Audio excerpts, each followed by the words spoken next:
This is Eagle Al, and today we will be talking about Jalen Carter versus John Feliciano. Also, we're going to talk about Jalen Hurts. I mean, it's that off-season time. The disrespect is here. And lastly, Haason Reddick never requested a trade, but was that ever out there? Well, let's get straight into it. All right, so let's get into the Jalen Carter versus John Feliciano. So Eagles and 49ers, this rival thing building up. We had Fletcher Cox versus Debo Samuels, which Debo Samuels haven't responded yet, but I'm expecting the response really soon.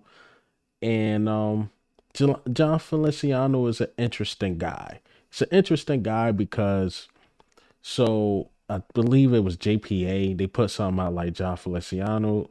He's the guard for the 49ers. And he blamed his teammate, I believe Spencer, for missing a block on Chris Jones, which I think it was like at the goal line. And Chris Jones was a free rusher to hit Brock Purdy. And Brock Purdy didn't have enough time because he had Brandon Ayuk wide open for a touchdown. But Chris Jones is running at him, so he just threw it away. And I think they settled for a field goal, if I'm not mistaken.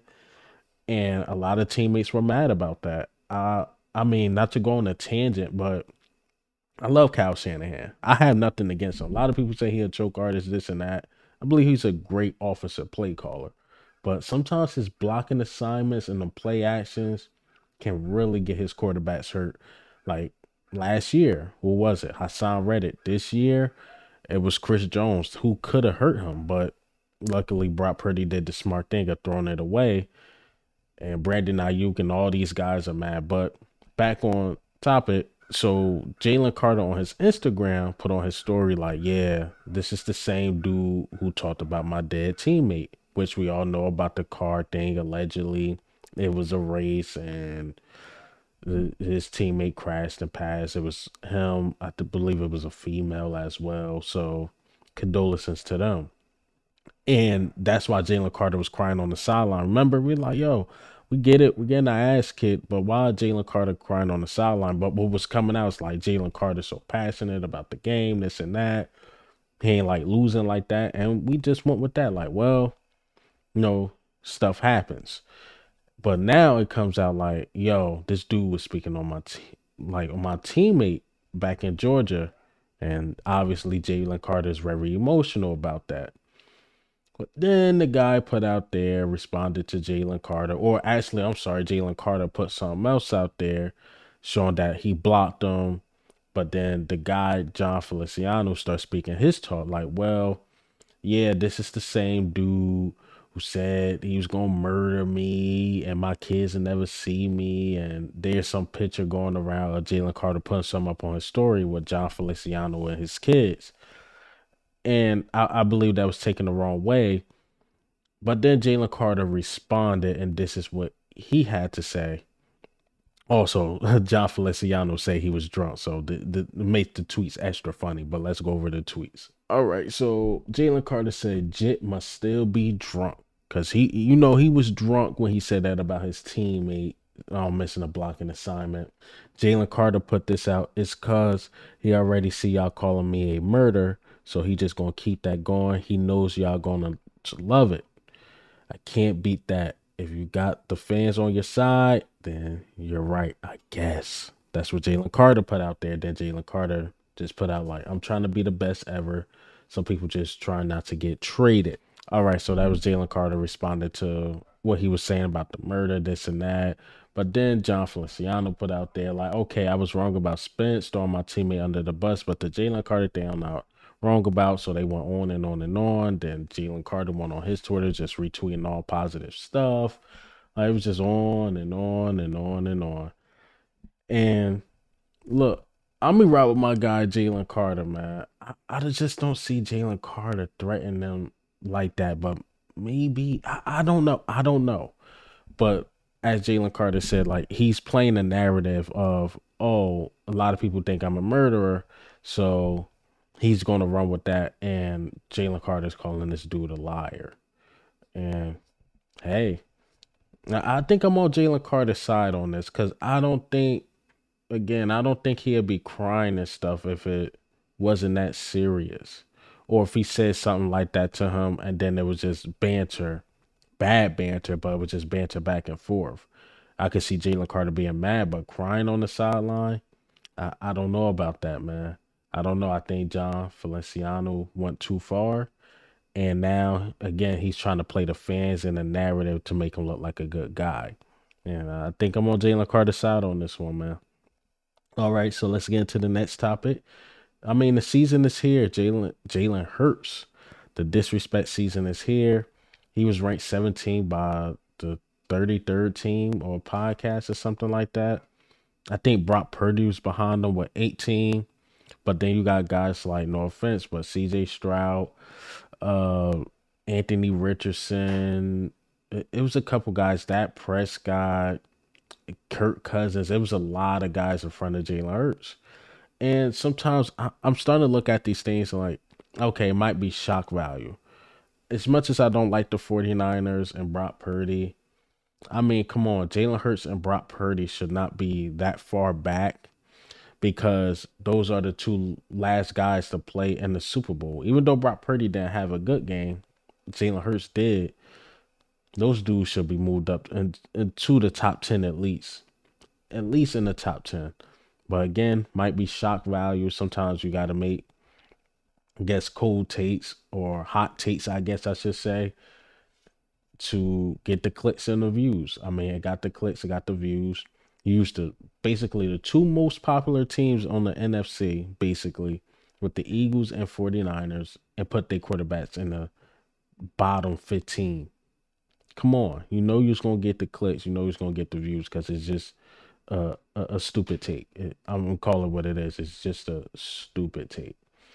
Um, but hey, Jalen Hurts got a lot to prove, man. Put that pressure back on him. Because, like he said, as far as criticism, he ain't running from anything.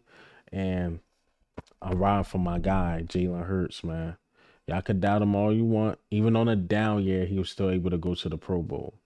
On a down year, he was able to go to the Pro Bowl. So Jalen Hurts he'll be just fine, man. He'll be just fine. The disrespect is real.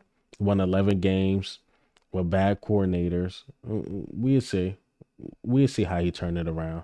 So all let me say, we'll see. Because that offense is still going to be there. The talent is still going to be there. Jason Kelce retire or not, the talent is there. And we'll see. We'll revisit that list. We're just like how we had to do the guy on Pro Football Talk, Chris Sims. We'll revisit that list. All right. So let's talk about Haason Reddick. Haason Reddick went on Twitter saying like he never requested a trade, but he understand the business. And Jordan Schultz actually put this out about Haason Reddick. So let's go ahead and play this clip. Just spoke to Eagles All-Pro pass rusher Haason Reddick, who tells me he never requested a trade, wants to stay in Philadelphia. Quote, I would like to get an extension done here at home. At no point did I ever tell the organization I want to be traded. And then Reddick has 1 year left on his deal with no guaranteed money left. This is home for me. I was born and raised here. 2 of the most fun years playing football in my life came here. I've cherished being an Eagle. So really what it comes down to is there's a lot to unpack here, right? So I think that the number one thing is it's very clear to me in speaking with Haason that he would love to be a Philadelphia Eagle. It's also very clear to me that Haason Reddick is now available via trade.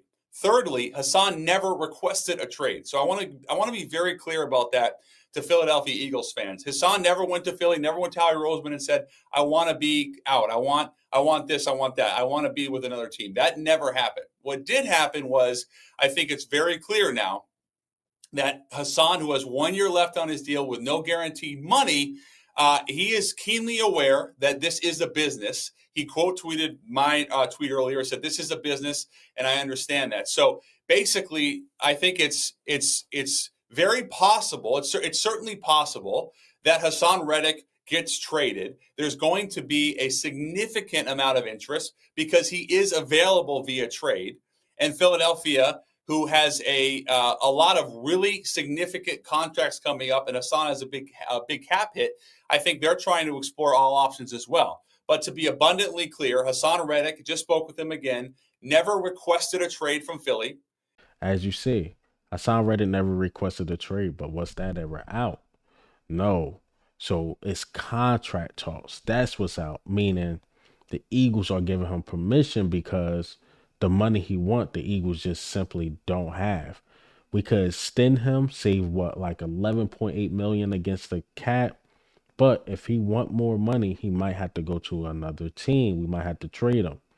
But he's in a sticky situation because Haason Reddick is from Camden, New Jersey, which is really close to Philly. And he probably grew up an Eagles fan around the family. He's not too far. But at the end of the day, this is a business. And we can't find a way to pay him. He's going to have to go somewhere else. Or if he don't want the extension, his money spread it out, then he's just going to have to go somewhere else. Hate to say it, but that's just the business of it, man. It's a salary cap, you know. I would love for Haason Reddick to stay, but you gotta pay Smitty, you gotta pay Dickerson. Those are the two main guys. Like you have to pay them. Probably got to pay a running back. Not too much, but you probably got to bring in a running back to pay. So like we might have to let somebody go, and unfortunately, it might have to be Haason Reddick.